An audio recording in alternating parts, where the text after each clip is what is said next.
Yes, John, this is Jack Butcher in St. Mark's on the Mount Stanhope Road, which is fully covered with debris. Jack Butcher reporting in the aftermath of Hurricane Beryl. So this, up to yesterday, was a fully drivable road.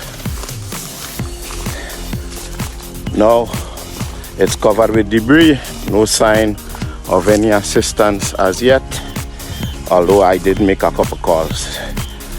So Jack Butcher walking out, trying to do an assessment so that the relevant authorities could assist.